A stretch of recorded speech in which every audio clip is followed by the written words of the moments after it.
right, welcome to another episode of LogiCast. My name is Blankakong. I'm joined by Gunner Eos today. Hello. It is a two-man show today.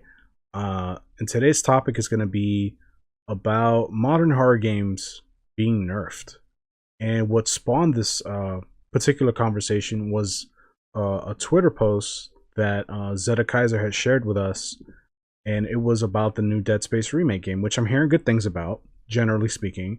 But in Dead Space, in a lot of like older, and I say older, but it's like 2010, 2011, like shooters or like action adventure games or horror games, they would have like audio logs. Like it seemed like every game had audio logs, and like there would be like that game's collectible.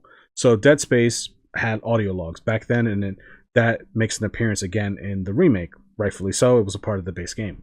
So in these audio logs, it would be various lore driven dialogues revealing more about the story or telling the player something informational that they may need to like fight a boss or whatever. Anyway, in these audio logs, there would be some horrific sounding situations happening, and this person on Twitter, Kukuruyo, sorry, hey. Man, it's Twitter names. They're all weird. Listen, man, that's why I go Blankakong, real easy. Posted a image, and the link will be in the description in case you want to check it out, of an audio log, and has a trigger warning. And this person says, trigger warnings are the stupidest shit ever in horror game. You know what the fuck you're getting into. It's a horror game. No one expects a shoujo romance to warn you anytime two characters are going to kiss. Apparently, you can also blur the scares. LOL, why would you play this then? And I'd have to agree with this person. That seems kind of weird. Like, why would you play a horror game and you want to censor all of the horror? That seems kind of like counterintuitive, counterproductive. So, with the stage being set, I think this is kind of an ongoing trend because we've seen it in other horror games and other horror franchises, and we'll talk about that. But let's stick to Dead Space for now. I haven't played the Dead Space remake yet. I plan to. I just haven't made the time to do so. So with that being said, Gunnar, what's your like initial thoughts on this whole nerfing of horror games? Yeah, I when we discussed that we were gonna do this topic as our next one, I tried to like sit down and think about it and try to come at all angles. Try not to be, come at it from a personal angle. But the more I thought about it, it's just like, I'm not a fan of it. I mean, horror games are horror games. They're supposed to be scary. Now, you can argue that jump scares are cheap horror, and I could agree with you to a certain degree on that. It's a cheap way to scare you. But it's just like, Dead Space is still memorable in my head and a lot of people's heads because of its scares. And it's not so much the jump scares, it's just the environment that game crafted. The really creepy, from the creepy empty hallways to the blood-soaked medical wing. Like, it was just an ambiance that game had that was like, oh my god, there is some fucked up shit happened, and I missed it. But I'm seeing the aftermath of it. So it was never just like gore and viscera in your face. It was just like you entered it after it already finished. So you just saw the aftermath and you know something bad happened. And you don't want to think about, what did I miss before I entered this room? So like trigger warnings and the fact that you can kind of censor some of the scares, to me, it's just another symptom of a trend we're seeing in modern video gaming, where kind of like the gatekeeping is being broken, and developers, and not so much the developers, but maybe like the suits on above the developers are going, we want to include as many people into our game as possible because we want to sell more copies. So if you're scared of horror games, we got an option for you. And to me, that defeats the entire purpose of the genre. And bro, you can just do what people have been doing. Horror is not for me. I don't watch it, I don't read it, I don't play it. You can still do that. You don't have to engage. So yeah, initial thoughts. I'm not a fan of it. I'm gonna gatekeep. Sorry, folks. I'm not a fan of it. And if you don't like horror because of horror, find another genre. This horror is not the genre for you. Okay, so this is a slippery slope because while I can understand why, and we talked about this during the gatekeeping episode from like a year ago, you and Zeta were like hard stance gatekeep. If you're not a part of it, you're not a part of it, right? And I fought against it, right? I said, nah, gatekeeping, that's a little much, man. Let people in, right? And I still kind of feel that way. Like that hasn't really changed. I think people should be allowed to try new things. Not that I'm saying you guys are saying that people shouldn't be allowed to try new things. More so, it should be people should respect the history behind certain franchises or certain communities, right, exactly. and not try to dilute it and change it into something else. I think that was more your stance. I don't want to like misrepresent your stance. You're 100% right. I'm always welcome for people to step into a genre that I care about, but just know that there are rules and there's been established for a while. And while you can give input to say like, I don't like this, you should change it for me. It's like, whoa, wait a minute now. You just got here. Yes. Right. You're right. Your respect the tradition. Right. Okay. Yeah. So I want to make that clear, right? Because you misspoke for me. No, I don't want that to happen. No, I get you. So anyway, so I'm okay with people playing horror games if they're not horror fanatics. I don't think you have to be like a hyper, super fan to enjoy the content. And some people might argue that, hey, you have the option to not turn off the horror. Like this feature is really for those who don't want to engage in some of the more grotesque parts of the game or whatever, right? So the option is there, which is, I think, is a good thing. But I question, I don't know, there's so many gray areas to it, right? There's so many layers. It's like, let's talk horror movies for a second. There are different kinds of horror movies, right? There are paranormal horror movies, there are slasher movies, there are really grotesque like body horror movies. These are all very different, right? And they yep. And the viewers tend to be their tastes tend to be very different, right? Like the body horror I can watch, but it's not necessarily the first thing I go for, right? Slasher horrors is a kind of hit or miss for me, but like I love horror movies I'm a sucker for zombie movies, right? I love zombie movies, and zombie movies tend to be like kind of silly and like not super grounded in reality. They're just kind of fun. They're like the junk food of horror movies, I think, in my opinion. I could agree with that. There's a lot of them, and they taste good. They're just a fun 2 hours or hour and a half or whatever. But like my favorite horror movies are like atmospheric horror movies, which are movies like The Thing, right? That's my all-time favorite horror movie. Movies like Alien, right? Or Aliens, excuse me. Like those movies are fucking rad. Like those are my favorite ones because they put me in a certain headspace. And so it's the same for video games, right? I love atmospheric horror video games. So some of my favorites would be like obviously the first three, more so the first two Resident Evil games were fantastic. Silent Hill 1 and 2, Haunting Ground, I love that game. That game is super fun. What's another good one? The Thing, the video game, I thought was great. Yeah. I like these kinds of horror games. And so Dead Space kind of falls into that space where it's more atmospheric, like you mentioned, right? It's about the atmosphere. It's about the feeling of dread that you get playing this game, traversing through this hallway of blood-stained walls or whatever, right? That shit is awesome, right? And so I play these games to get that feeling of dread. Same reason why I watch creepy YouTube videos at 3 a.m. in the morning to give myself a sense of dread. Why do I do this to myself? I don't know, but I do, and I find enjoyment in it. It's weird. I don't think it's logical. I agree. It goes against our brand, Logical Gamers. I get that, but I'm willing to admit it. Damn it. So give me points for that. So anyway, I have a hard time understanding why someone would explore censoring a game like Dead Space for themselves when, listen, you're paying $70, at launch at least, The game is $70. This isn't a cheap game. No, right? yeah, It's like skipping all of the jump scares in a horror movie at the movie theater. Like, why the fuck would you do that, right? You paid $20 for this ticket. You know, I want to see everything. That's me, though. I don't know. I can't really understand it. No, I don't really think. Well, I do understand it. I don't agree with it, but I understand it's purely from a profit.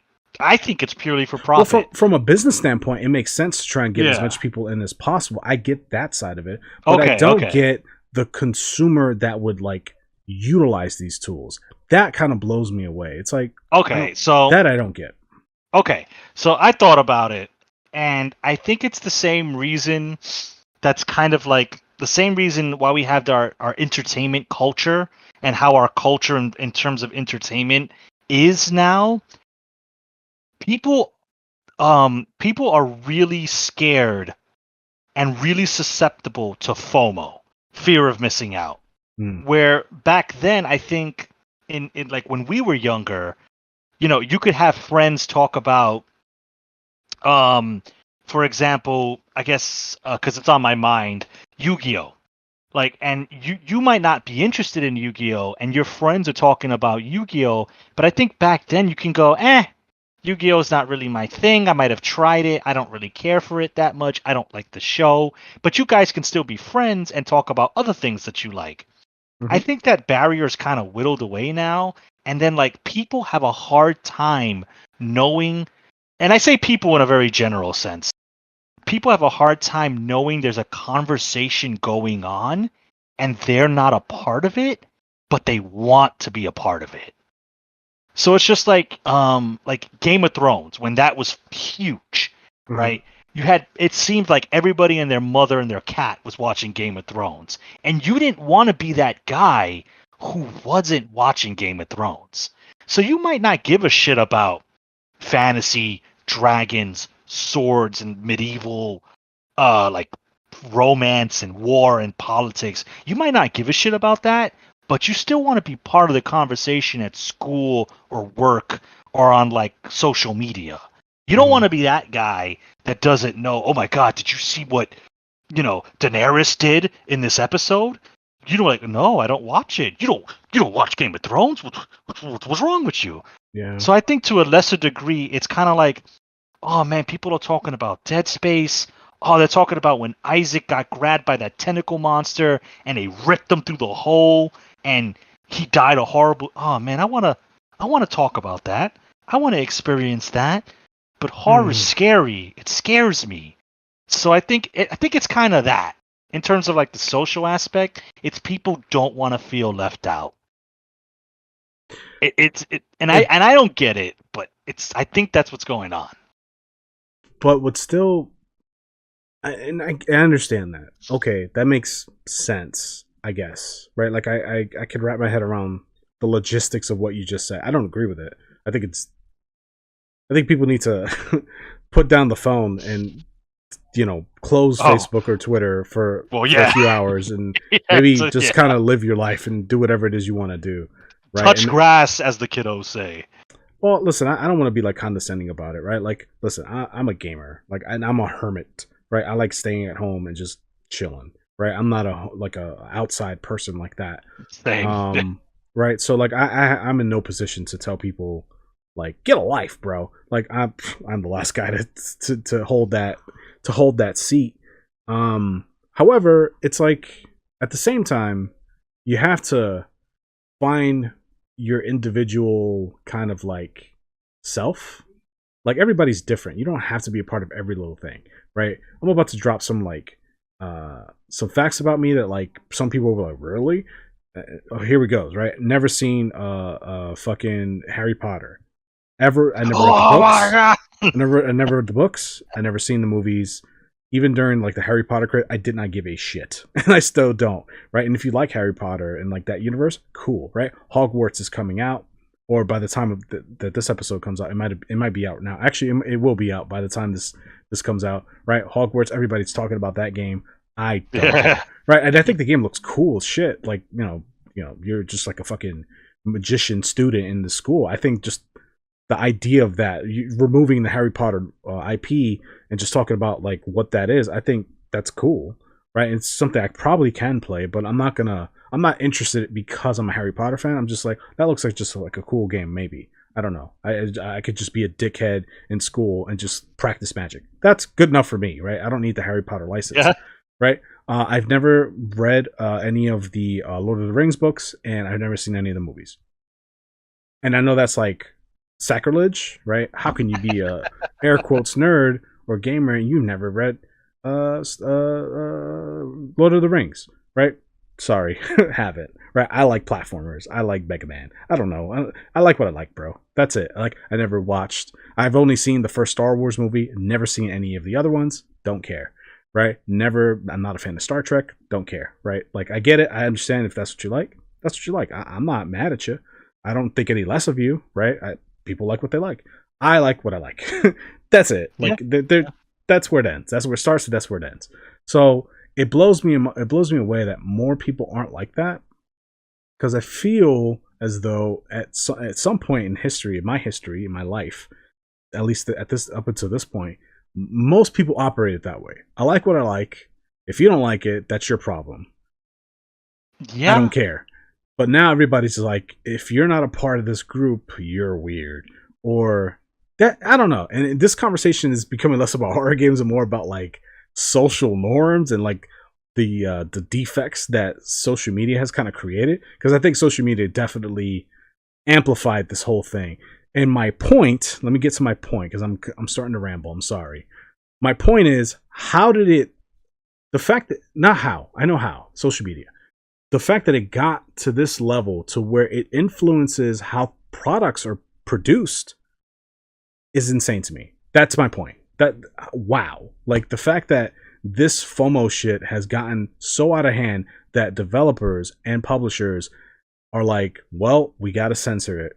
We got to censor some of the horror aspects of this game. Otherwise, we're going to alienate certain crowds, and that's bad for business. Wow.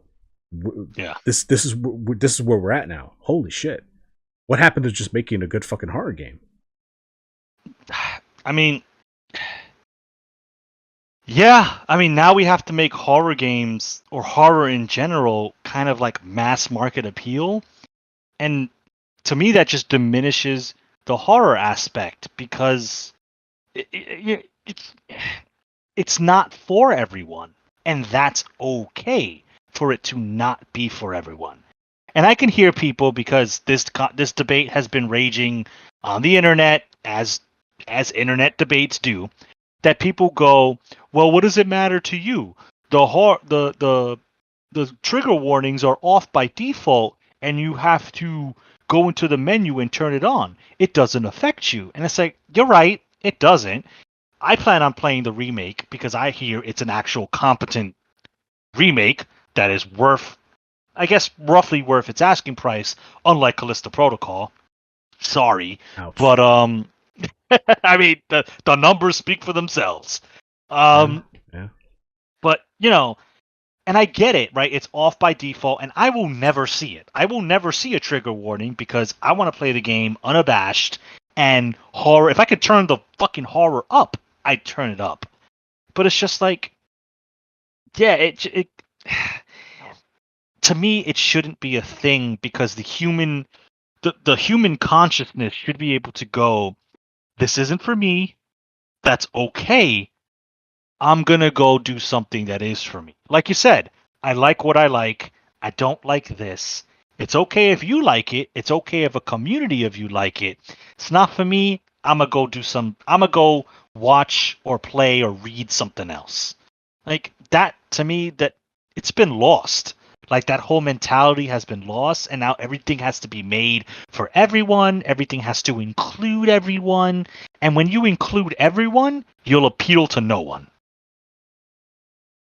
Yeah, that's definitely true. And not in every situation, right? There are obviously outliers, but yeah. Like, if you make something too accessible, it becomes uninteresting. At least from my experience, and that, at least in my opinion, right? My little old opinion. And you know, to harken to a real life example, between me, Blankakong, and Gunner Eos, and Zeta and Mr. Esoteric, and Huddle Wolf, the people who are in this podcast typically, a lot of you guys are really into JRPGs. Final Fantasy, the Tales games, Fire Emblem, etc. Right? All those, the Shimigami games, right? And I've never really, those games never really appealed to me. I've always been kind of interested in them. I was like, I like the art of this game, or I like the character, how this character looks, or whatever. Little things like that. I would just see posters. Like before I met a lot of you guys, I would see like marketing for Final Fantasy. I go, oh, that's interesting. But then I would see the gameplay, like, not for me. Right. And then I met you guys, and I'm gonna say something that's like super fucking. I don't agree. What I'm about to say, I don't believe anymore. But 13-year-old me or 12-year-old. Oh, me, yeah. Times change, opinions. Okay, so let me just preface that. So I always thought this game is kind of gay. So I'm just gonna say, like, these JRPGs, it's kind of gay. Like, who would play this? I don't understand, right? But that was from a place of ignorance. I didn't understand. I simply did not understand, and I lacked the maturity to express that in a sensible way. So I would just say this is gay. That's it. Like, that's my fucking big brain opinion at 12. That's right? my thesis. That's my thesis. This is gay. Right? Back at school, I would write, like, for English class or whatever, I would write oh my God, if I could go back and read some of the shit I used to write so poorly. Like, I would write, this pisses me off, right? I would write as though I would speak instead of writing, like, correctly, like, such things in the story infuriate me or make me upset. I would say, this pisses me off. I was just a dumbass, right? Like, straight up. I was a fucking idiot. And I acknowledge that, and I've moved on from that. This is 20 years ago now, right? 20-something years ago. So anyway, what was the point of all that, right? The point is that there's room for growth and there's room for understanding. And so while I didn't understand JRPGs because they didn't appeal to me, being older and understand, digging in and talking to, like, the likes of you and Zeta Kaiser and How to Wolf and Esoteric to a lesser degree, you guys are RPG fans for a long time. Now I get it. It's like, oh, okay, I see the appeal. It still is not for me, right? I could still acknowledge that. Hey, I rather just punch things and jump in Mega Man, right? Versus grinding, mobs in Final Fantasy to level up my fucking white mage or whatever. Like, that doesn't appeal to me, but it appeals to y'all, and so I can respect that and go, hey, this is what you like. That's cool. It's not for me, right? It's just like food. Like, I love seafood. I know a lot of people who hate seafood, right? Esoteric is allergic to seafood, right? But I'm not gonna. The ultimate hate. Yeah. He has the ultimate hate, right? Because he simply cannot consume it, right? So if you ever want to assassinate Esoteric, just drop a few shrimp inside of his. Yeah, just throw a shrimp at him. He'll wither away. That, or like fucking. Whenever it's springtime, like, he gets real bad allergies. So, like, if you just take a flower and throw it at him, he will melt. He'll get puffy and melts. He's down, bro. So if you really want to knock him out, just have a shrimp in one hand and a flower in another hand. In spring, he's fucking done for. If he was a Pokemon, that'd be his weaknesses times 4. Anyway, so.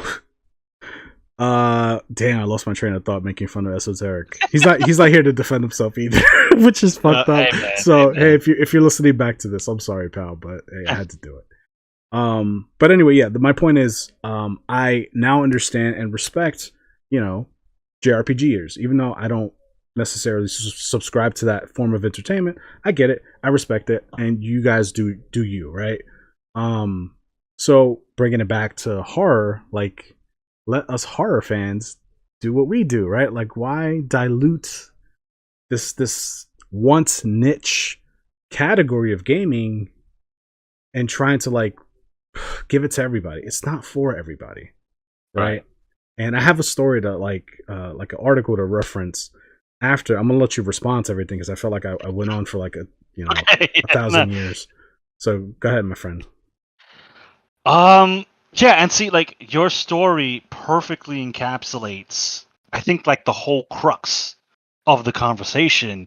Whereas before, your opinion was born out of ignorance, and it was just like surface level. But then once you grew older and wiser, and you took and you spoke to people, us in the community, you were like, oh, okay, so I see why you guys play it. I understand it. My opinion has changed now, but it's still not for me. That kind of reaction, I think, has been lost in modern culture. And in the point of the podcast, horror games and the horror medium, I should say. Whereas now people go, yeah, I understand it. It's not for me, but I kind of still want it to be for me. And now things are just being made to include that subset of people who really, I mean, this might be generalization, but what the fuck, it's our podcast. These people never really cared about the horror genre. They don't care about it. Like, these are the people, I call them like nomads, right? They move from one fad to the other. 1 minute it's Marvel movies. The next minute it's Game of Thrones. The next minute it's Walking Dead. Like, they don't really care about these things. They're just doing it because that's the hot thing. That's the popular thing. So, like, Dead Space remake, a lot of Dead Space fans are like, oh my god, Dead Space remake, and it doesn't suck? Oh, this is like fucking Christmas came again. And people are like, oh, everybody's talking about Dead Space, but I want to play it, but it's kind of a little bit too spooky.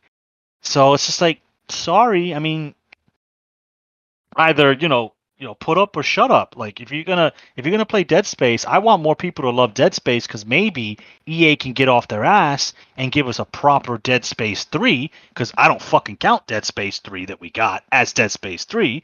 Give us a proper Dead Space 3, and maybe we can see this franchise kind of live on. And from my understanding, the remake, even though it doesn't have the original team, is still a competent enough successor to the original game, where it doesn't it doesn't feel like a reanimated corpse. No pun intended, if you know what Dead Space is about. I was like, oh, nice. Well, but yeah, it's like what you said is like the crux of it. That whole, I understand it, but it's not for me. That right there, if you can bottle that, that is what we really don't have in relation to horror and a lot of other things. But to keep it focused, horror. Yeah, you're right. And what's funny, so this is something I heard, right? I don't have an article to reference or anything like that, but I heard that EA or Twitch or somebody in power is like suspending or banning people who streamed the first Dead Space game, like the original. And not really? Oh, I didn't know that. I heard that, but I don't have like an article to reference, and I meant to look into it, but I just haven't before the recording. So if anybody who's listening, if that's true and you have like an article to reference, drop it in the comment section, or if I find it, I will add it later. So that's and the reason I bring that up is like, that's the problem when things get too like corporate and too uniform. Whoa. And less about an art form, because there's no reason why somebody should eat a suspension for playing the original of a game that's recently gotten a remake. Like, what possible reason within a logical space could you have? So that's something I want to throw out there, which is wild. That's super wild. Like, shit. Wow. Like, so I just want to put that out there. So anyway, moving past that. Okay. Yeah, that's what happens when things are too corporate and like the wrong people are in charge, or people who don't care are in charge, or people who don't care are influencing something. That's a problem. You start to dilute what that thing was, right? And that's the big problem, right? The problem isn't, listen, if you're listening to this, you're like, well, I want to play horror games, I enjoy horror, I just can't stomach it, right? It's a weird thing where it's kind of like you, Blankakong, where you like to watch horror YouTube videos at 3 a.m. for no real logical reason. I like playing horror games even though I can't visually take it. It's just this weird relationship. So the censoring is in there for people like me. Okay, fair enough, right? But that one person, no, there's no way. There's no way there's that many people that fall into that category. I don't buy that at all. Yeah. So, I don't know. Anyway, moving past Dead Space, I wanted to bring up another horror game, another horror franchise that I did some research on. and that is Resident Evil 8, Resident Evil Village. So that game came out in, I think, what, 2021? Correct. Yeah, 2021. Damn, fucking 2 years ago now, almost. Sheesh. Anyway, when that game came out, and now preface this article with what I'm about to say.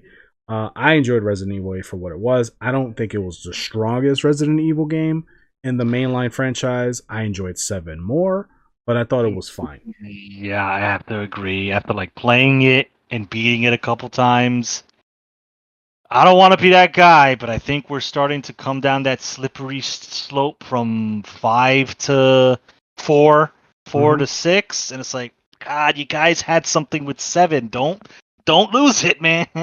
I think that ship has sailed. So I enjoyed 7, even though the last part of 7, like the boat part with Mia, that I could do without that shit.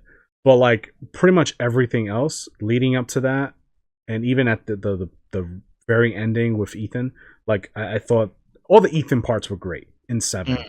8, there were some. I think 8 was a good game. I'll say it's a solid 7, 7.5, maybe even 8 out of 10. Okay. But it wasn't like as magical as you would expect it to be. Anyway, let me just get to the article before I get into like another fucking rant. Sorry. So this is a VGC videogamechronicle.com. They had like an interview with one of the producers, Tsuyoshi Kanda. He was like interviewed or whatever about the game. Resident Evil's producer says Village was balanced based on feedback that Resident Evil 7 was too scary. These are quotes that I'm about to reference. It's always our goal to create something that anybody can feel comfortable playing. This is a direct quote. He also says, when we develop a new Resident Evil game, our goal is not always to make it scarier than the previous title, but find a balance to deliver a scary but fun experience for players. He also says, in one regard, that's exactly what we're striving. Or actually, I'm sorry, I skipped over a quote here. My bad. Some of the feedback we've received regarding Resident Evil 7 was that it was too scary. In one regard, that's exactly what we were striving for, so it's a huge compliment for us. But at the same time, it's always our goal to create something that anybody can feel comfortable jumping into and playing. So we eased up on the tension curve relative to Resident Evil 7 Biohazard so that players aren't in a constant state of fear. He also says, as if the walls of the Baker Mansion were closing in on them, for Resident Evil Village, we took an entirely different approach with the openness of the village and players not knowing what might be lurking beyond the trees. I have like 2 more quotes. Quote, something we also always wanted, something we also always have to pay attention to is the tension curve. We also find that people grow immune to fear if they're constantly pitted against tense situation or environment. Those moments of solace act as a buffer to make sure that people aren't completely desensitized to the horror. The save rooms that you often see in many of the Resident Evil games, the original ones, is a great example of that, where players can take a deep breath and know that they are safe. Thoughts? Right. Okay. So that kind of explains my feelings when I played Resident Evil 8 as opposed to when I played 7. I did notice there are a lot of open areas in this game, and sometimes I could see the enemies coming from a proverbial mile away, and now I understand why my favorite part of Resident Evil 8, 2 parts, was the Dimitrescu Castle and the factory, Heisenberg's factory, because those were enclosed spaces that were dark, and I knew I was in enemy territory, and anything could come out of any corner. Mm-hmm. That's why those are my 2 favorite areas. And my least favorite areas are like the open space where you fought this guy was so unmemorable. The fucking fish guy. And that was such a Resident Evil 5 level. yeah. Oh, sorry, I'm a liar. My other area was that whole dollhouse. I was gonna say Benevito's dollhouse was crazy good. But and that's exactly why, because like the sense of tension, the like, oh my god, okay, like it wasn't even so much that I lost my weapons in her house. That was just like, okay, so I have no defense. It was just like this is a small area that consisted of maybe 3 to 4 rooms, and it was just like, how am I there's a weird thing chasing me that looks like an aborted fetus, and I have to kind of maneuver my way, and I can't just shotgun my way through this. That article makes a whole lot of sense, because 7 was like that, and now I see the save rooms in a different light, because sometimes I would go into a save room. I didn't need to save, but it's just like, you know what? Let me just chill for a bit, take stock of my inventory. Okay, plan my next move, or I'm going to go here, here, here, and here. Okay, team huddle, let's do it. And I would go. So that's actually, that actually puts a lot of things in perspective, but it also makes me a little sad that it was just like, but that's what made 7. That's what brought 7, or Resident Evil, my opinion, back from the brink. It was just like, you compare 6 to 7, 6 was a Michael Bay action flick with zombies attached. And in my opinion, the best campaign was Leon and Helena, because it felt like a fucking Resident Evil game. And Chris and and I liked them too. Pierce. Chris and Pierce felt like fucking Call of Duty. I honestly do not remember. He was a cool character that he was, in my opinion, we could make a whole podcast. He was a character that Capcom wasted, and now we're struggling for new characters.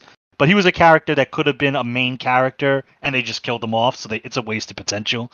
But but now 8 just felt more action oriented. It felt like they kind of went back to that action crutch, and it's just like, now I understand. Feedback from the audience, and you guys can't see me, but I'm air quoting the audience. I felt the air quotes. I don't even see you. Like, you don't have a camera on or anything, and I felt the air quotes through your audio. It's like, okay, that puts a lot of things in perspective, so, good and bad. That's why I wanted to power through the quotes, because I wanted to get everything out there before you had like an official response, because I thought that last part of the save room was important to note. So here's my problem with it. First of all, 8 I don't think was a bad game, and I think 8 was a giant mixed bag of all the Resident Evil games. It felt like every Resident Evil game I've ever played. Like, there was a mix of everything. I can see that, yeah. Like the oh man, what was the guy's name? Salvatore, I think, the fish guy. I think so. Yeah, he was just fucking so unmemorable. I forget. His whole section, especially the boss battle, felt like Resident Evil 4. It really felt like something right out of Resident Evil 4, or Resident Evil 5. Like, it just was heavy action sequences, and I enjoyed it. I thought it was fun, right? Because at the end of the day, I do enjoy the action aspect of Resident Evil games, but I also enjoy the horror. Like, I like that mix of having both, right? Because I think those two together can make some magic, right? You get some good action and some good horror. Oof. You got a recipe for fun there, in my opinion. But Benevito's fucking dollhouse, I hope I'm saying her name right, and Heisenberg's factory were awesome. Like, awesome. The boss battle with Heisenberg at the end, kind of over the top. I'm in a fucking tank. It's just like, I was like, you're losing me here, but okay. Yeah. Everything else preceding this was great. The fucking airman, the fucking propeller guy, that was super fun boss battle. The fact that you're going through the stages of his different creations, so you start off with like a normal zombie, and then it's like fucking Gundams coming at you in jetpacks and shit. Is like, what the fuck? Once I got to the part where these guys were like Iron Man, like, I would go up to like the second level, and they would just fly over and cut me off. I was like, holy fuck, this is crazy, but in a good way, right? I loved it. So Heisenberg's section was great. Lady Dimitrescu, I thought was a really good segment. I enjoyed it, but it was too fucking short. Like, I beat that part way too fast. I was like, that's it? That's it? The amount of advertising they gave that woman, which I know why. Trust me, I understand why. Listen, boobs sell. I thought she was like the final boss of the game. I'm like, wait, seriously? She's the first boss? Yeah, and she's a throwaway boss too at that. Like, she just doesn't, in the grand scheme of things, she's just whatever, right? Yeah. So I like 8, and I bought it again. I bought the gold edition I haven't touched the DLC yet, but I like the game. But man, 7 was fucking great. Yes. And they didn't fully, ride that horse as far as they could, really, to not alienate the more, I guess, casual, fans who couldn't finish Resident Evil 7, which sucks because it disenfranchises fans like me and yourself who loved 7 and wants more of that kind of gameplay. And we would only get drops of it in 8, just flashes of it here and there, which sucks, But again, the point I was going to make before about the save rooms, here's the difference between Resident Evil 8's design and the save room in the original games. The save rooms, yes, was a way to take a deep breath, recalculate kind of what you're doing, figure out like, okay, I'm going to grab this lever, I'm going to grab shotgun shells, I'm going to put my handgun away, I'm going to grab a knife. Like, you would just kind of like reset yourself, and it was a good way to kind of like control your gameplay, which is one of the features of Resident Evil that is fun, is item management, right? That's why the limited inventory space makes the game deeper. That's why sometimes less is more with especially with games. And in RE8, like, you just had everything all the time, which I don't like. I don't. It's just like, this feels too. I'm OP as fuck. Anyway, I'm getting into a different territory. The save room, you had the option that was optional, right? When you needed it, you know where the save rooms are, so you go in there, you break away, right?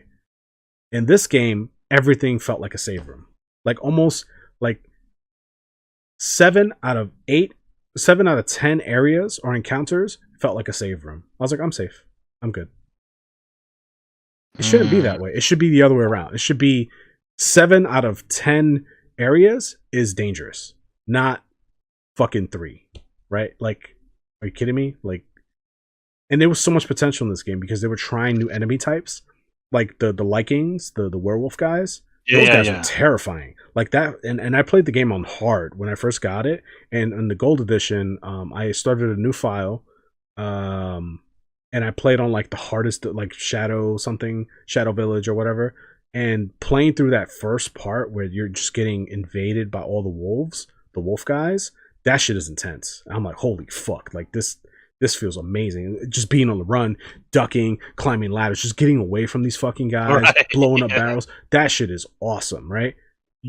You don't get that again until like much later into the game, when you're like going into like these ruins or whatever.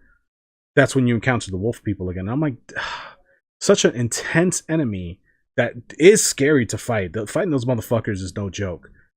They barely use them. What the fuck, right? I don't know. I feel like there was so many missed opportunities with this game. I don't know. What are your thoughts on my ramblings of a madman? No. I get it. 8 suffered from some pacing issues. Like you said, the Lycan fight in the beginning was super intense because you have a pistol at that point. You have no kit, and you're trying. It's a losing battle. You can't kill all of them, so you kind of have to like run, hide, use explosives. Then you see like this big motherfucker come out, and you're like, oh my god, now you're here. So you're trying to dodge him and not get killed by him. And then like everything comes to like a dead halt, and then the game just like slows down. And I guess that's like it is a pacing thing, and it could be done on purpose, right? You get that high octane gameplay to lure you in, and then we slow it down on you, and it's like you're sitting there with an adrenaline high in you, and you're like, oh my god, what do I do now? And then like the horror aspect is supposed to kind of seep in with like the more slow, methodical.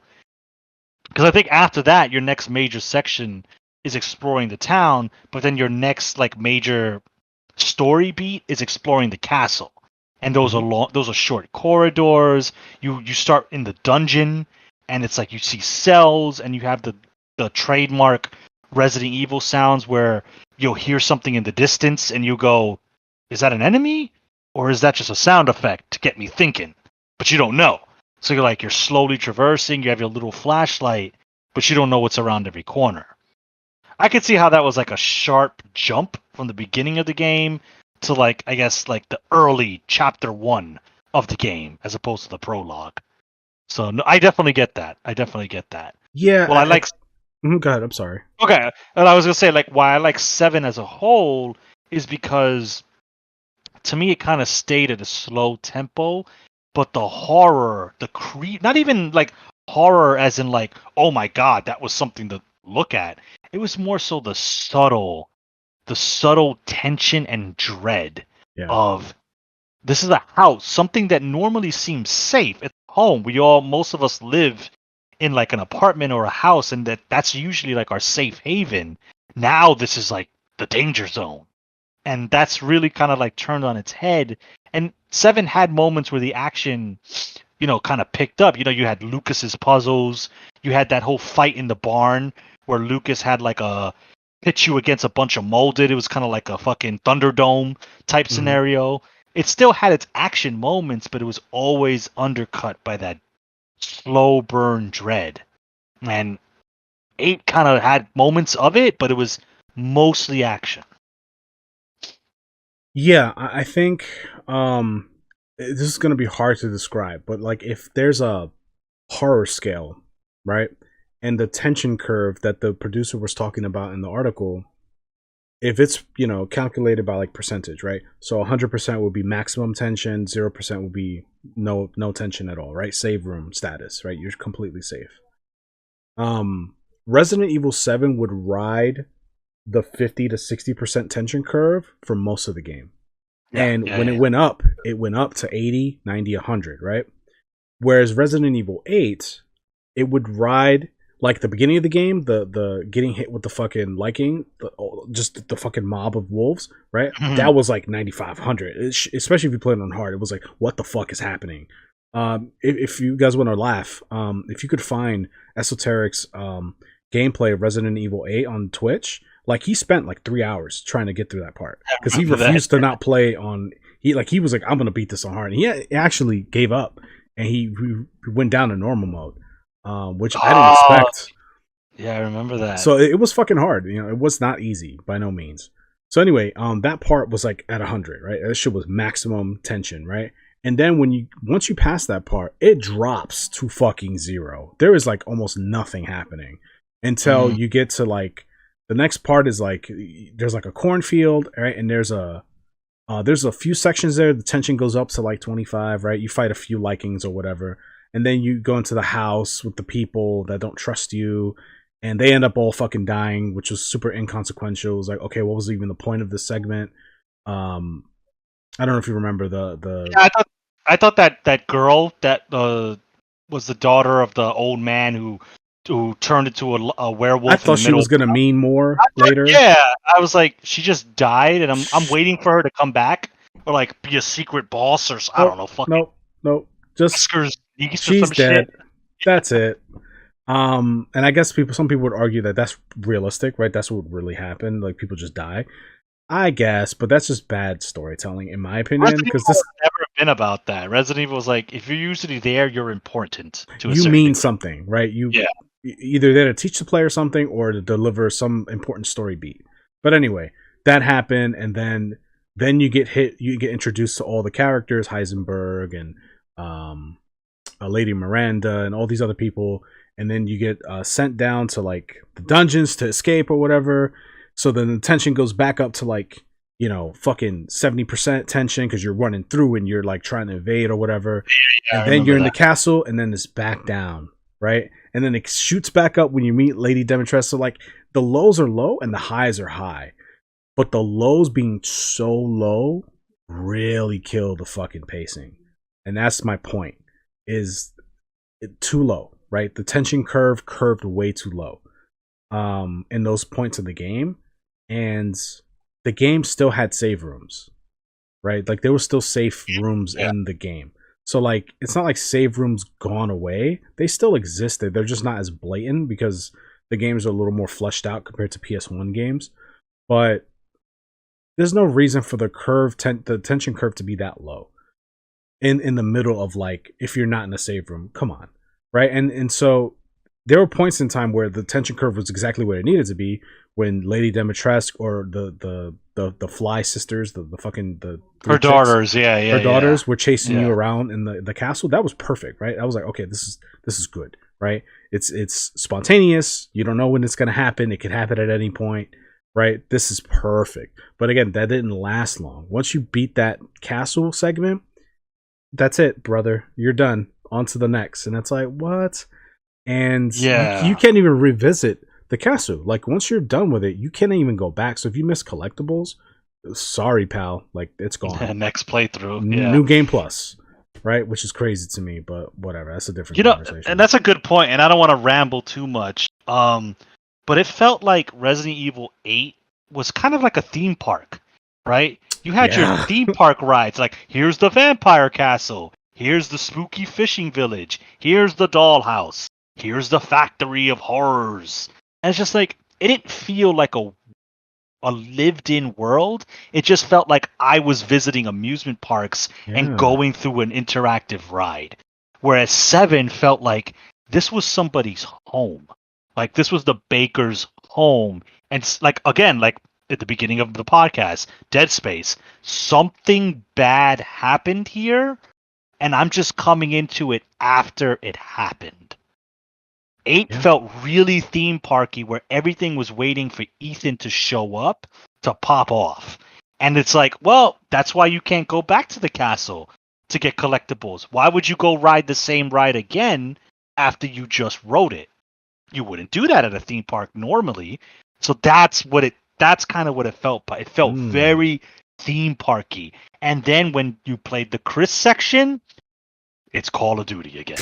Dude. I have night vision. I'm kicking. I'm punching the rock. See what I did there? Haha, funny meme. I'm punching the rock. I have a fucking assault rifle. It's like, oh my, we're going back to that 4, 5, 6 territory. And it's like, not again. Not again, please. Why? That's so funny. I totally forgot about the Chris section. I forgot about it until like it just popped in my head. Yeah, I forget Chris was in the game from my fucking memory until you just brought up. My man came in with his fucking Warzone buddies because they had the fucking. My god, it felt like a Warzone match. Where we dropping? They dropped over there. Chris dropped over here. It's like, and way to fucking like shit on the lore of the enemies, because you had Lycans coming at you and it was like, I don't give a fuck. Grenade, assault rifle, no He's problem. Like, let me parry the werewolf. I'm like, I know Chris is an OG, and I know he's strong as fuck. But he fought Wesker in a volcano and he punched a rock. I'm even saying that's a little bit okay. I know Resident Evil was never known for rounded physics, but come on now. Like, they leaned into it way hard, and it's just like, I can't be upset because it's the end of the game, so let's just finish it. Let's just finish it. And listen, again, I liked the game. I finished it like 4 times, right? I played it on like each difficulty. I tried to get all the collectibles and stuff. I did try to go for the platinum. Ended up not getting it because of the survival mode was just like, this is like just too much work. It's too grindy. Like I gotta like figure the crit paths and all that. I'm like, I don't feel like doing all this. So I enjoyed the game. I thought it was. I don't regret my purchase for that particular game, like I did the Resident Evil 3 remake, for example. That oof, what a disappointment. My favorite Resident Evil, personally, my favorite Resident Evil was 3 Nemesis on PlayStation 1. Fuck, what a great fucking game. Even though I'll admit Resident Evil 2 is a stronger game. But I love 3 for personal reasons. Like, it's just nostalgic for me because that was the first RE game that I finished as a kid. So anyway, I forgot about the Chris segment, and it's that analogy of the amusement park was really good. I actually never made that connection. You're fucking right. Like, even the way it's positioned, like, it's like segmented and like there are gates or whatever, and it's so like the village is kind of like your Disney Square, and then you're going into the line as in like, oh, let's go to Demetresque's castle. It's literally a straight path. Most of them are linear paths, and it's you're getting online for the next ride. Yeah, that's really bad. I hate that. And what's funny is I like. Okay, so to I'm gonna go off on a little tangent here, or not a tangent, but like I'm gonna derail a little bit just to make a point. I like when certain games have like segmented sections. So like Demon Souls, for example, I like that the Nexus is the home point, and I kind of pick my path via these statues, and I kind of go into the worlds I want to go into. I love that design because it just gives me choice, and I just like that segmented kind of gameplay style in most games. Like Crash Bandicoot, for example, Crash Bandicoot 2 and 3, right there, it's the same thing. The Nexus, you're in the middle of the fucking warp room, and you pick your level. Go for it. No, it's nice knowing it's like, oh, the blacksmith is here, the item vendor's here, right. The bonfire lady. It is literally your save room. It's a giant save room. It's a giant save room. Cool, right? When it comes to RE, it's always been like this. You're in an area. You have a primary area that you're in, and you're just kind of working through the game in circles, right? You're unlocking other doors you didn't have access to, and it's just the unlocking simulator. That's what Resident Evil really is. But then once you move on to a new area, you're in a new area, right? Like you're in the sewers now, brother. The police station, that's behind you now.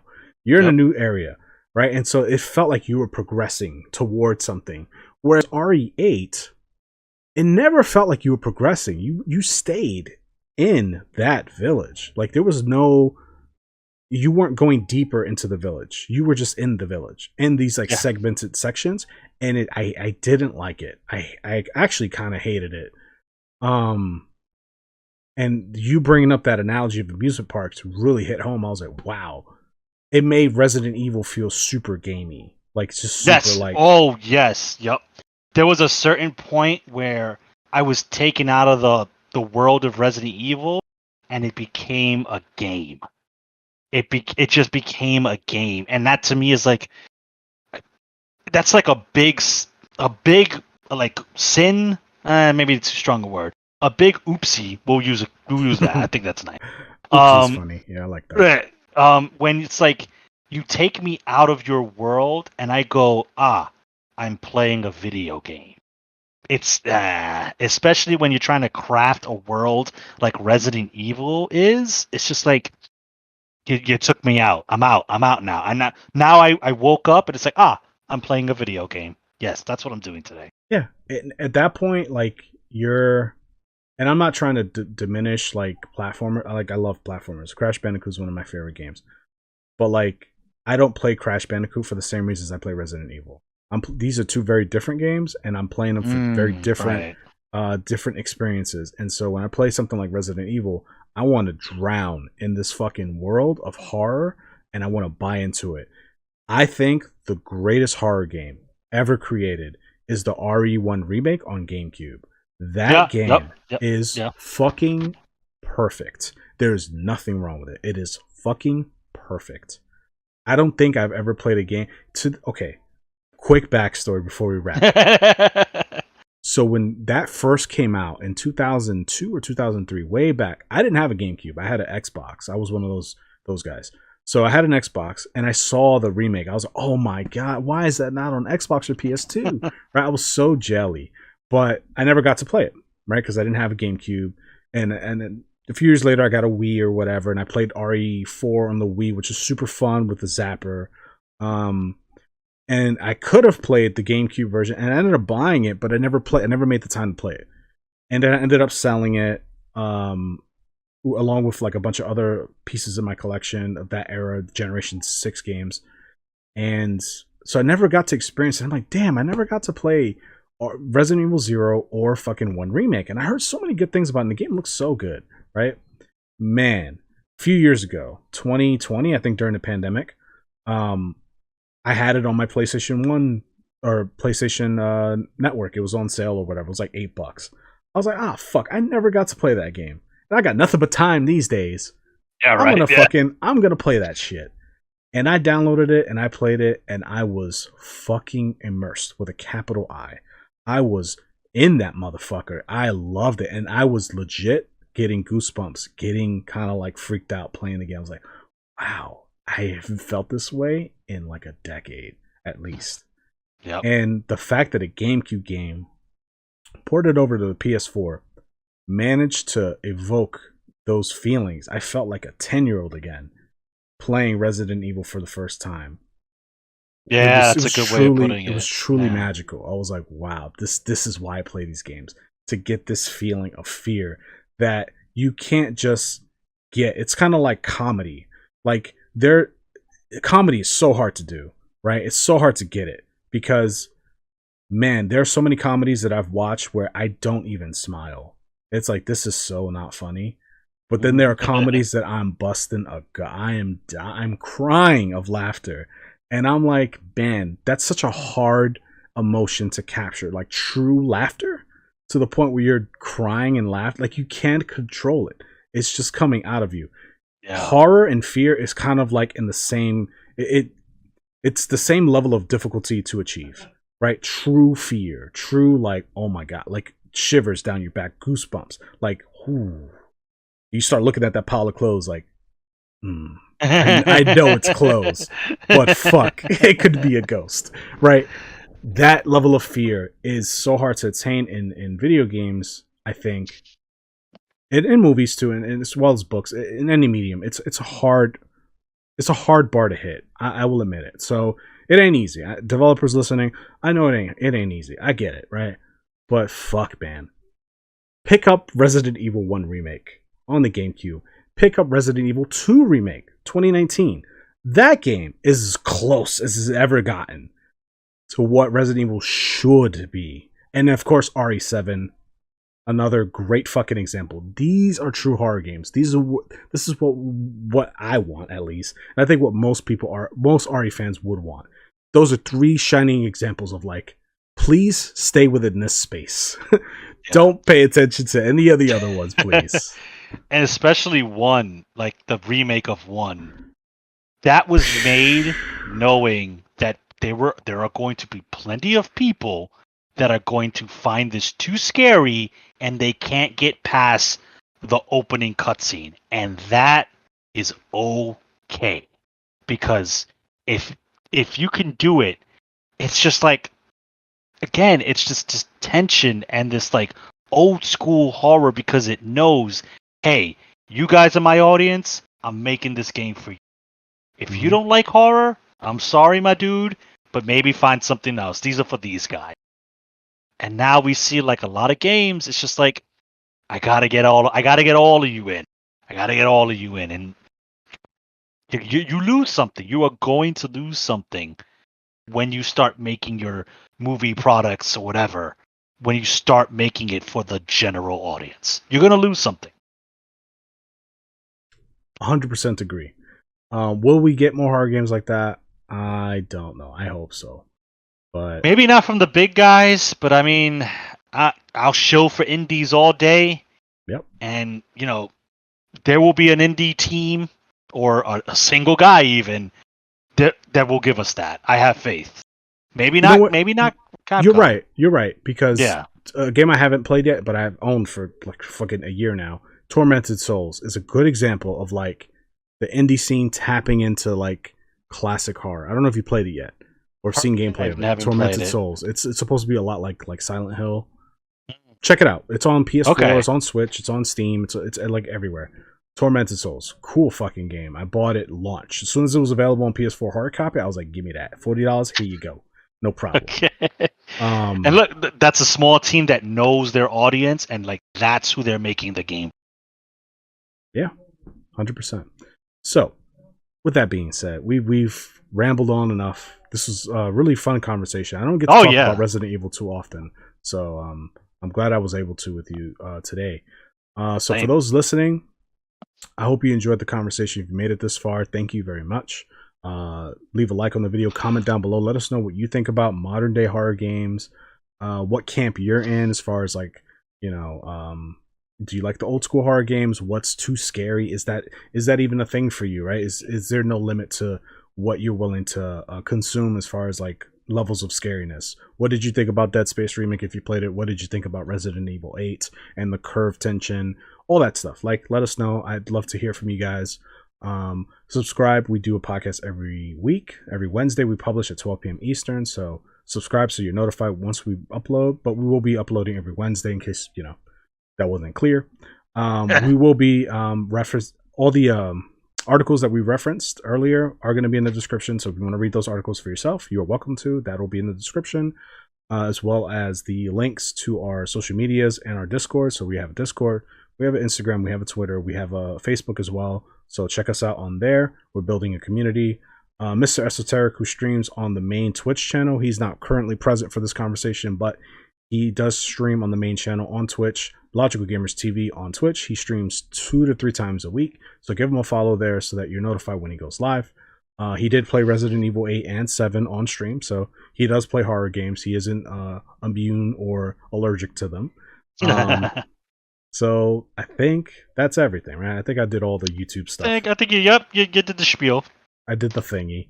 So anyway, thank you guys for a great I did it again. I did it last episode. I did it again. I said thank you guys. Thank you, Gunner, for a great conversation. Hopefully the rest of the guys are available for the next episode. With that being said, thank you again. Catch you in the next one. Peace. See you next time.